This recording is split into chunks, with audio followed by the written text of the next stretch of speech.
Magulang, naghahanap ba kayo ng pagkakaabalahan ng inyong mga anak ngayong bakasyon? Pwede ninyo silang i-enroll sa iba't ibang workshop. Nakakalibang na, marami pang bagong matututuhan ng mga bata. Nakatutok si Cesar Apolinario. Tuwing bakasyon, madalas sa kalsada o sa computer shop nagbababad ang karamihan sa mga bata. Pero ang magkaibigang sina Josh at Carlo, sinasanay ang katawan sa sports na taekwondo.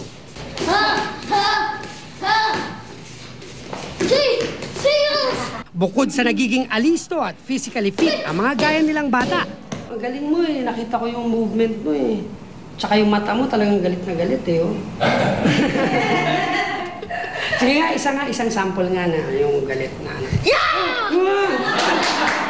Nakakadagdag pa raw ang sports na ito ng tiwala sa sarili, lalo't hindi na raw nakakaiwas ang ilang estudyante sa mga tinatawag na bully.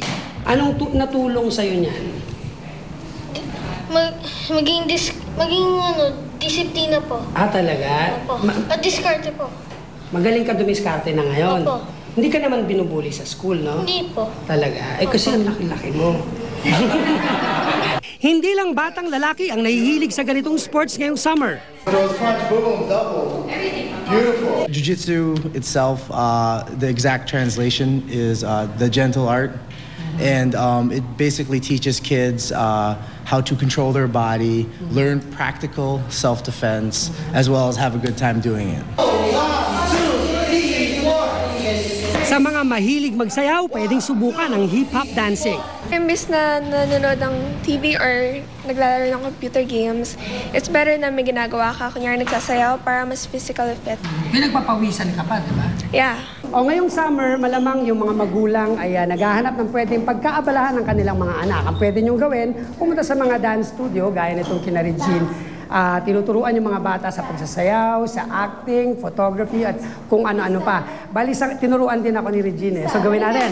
Yeah. Nakakapagod. 2, 3, 4. Hands up and bounce. Ang gagaling sumayaw ng mga bata. Pero hindi lang mga bata ang pwedeng malibang dahil sina mami o daddy pwede rin turuan ng sayaw. Nagiging parang bonding experience din. And also, nakaka-promote din yung fitness kasi ibang mga mami tumataba na rin sa kakaantay sa mga anak nila. And so, we really promote this, parent and child interaction. May ilang boxing gym na tumatanggap ng mga batang gustong matuto sa boxing. Sa Ilorde Boxing Gym sa Shaw Boulevard, 4 na beses sa isang linggo kung mag-ensayo si Nico. Last vacation, nag-boxing ako ng 2 months, dire-diretso. Oh, puro pawis ka nga, diba? Pag magbaboxing. So malakas magpapayat din ito. Mga siguro na wala akong mga 20 pounds.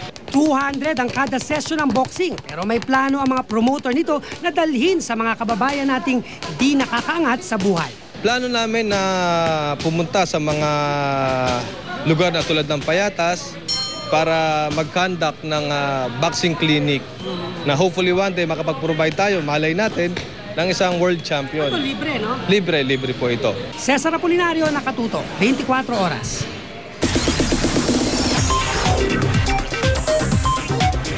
Chika Minute! Lalong nagdingning ang Boracay dahil sa pagdagsaro ng mga bituin nitong Holy Week. Sino-sino kaya ang mga naispatan sa Mala Paraisong Isla? Alamin sa Chika ni Kata Tibayan. Crystal clear beach, malapulbos na puting buhangin, sexy bodies at magdamagang parties. Hindi may kakailang Boracay pa rin ang #1 favorite summer destination ng Pinoy celebrities.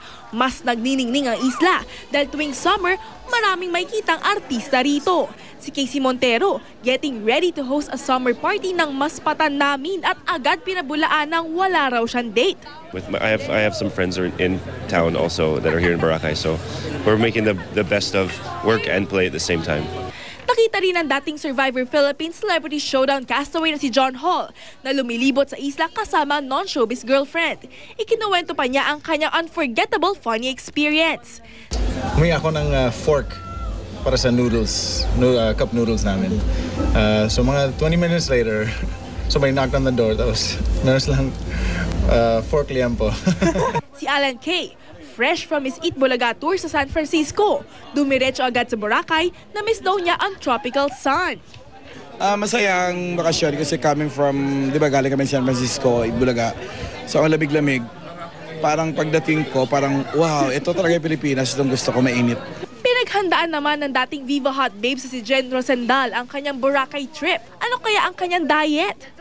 Chicken and tuna ngayon. Masaya naman ang Born to be Wild host na si Kiko Rustia na makabalik sa kanyang hometown. Isang buwan daw siyang mananatili sa isla.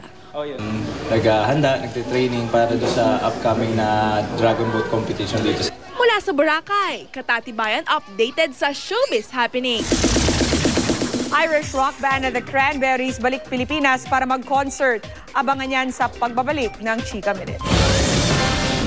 Abangan sa Amerika, tanker na nasalpok ng kotse nagliyab. Lutang din na napadpad sa Pampang sa Pangasinan, pinagtulungan maibalik sa dagat. At tungayan ang tinaguriang egg boxing o tuktukan ng itlog sa Ilocos Sur. Walang patid ang pagtutok dito lang sa 24 oras.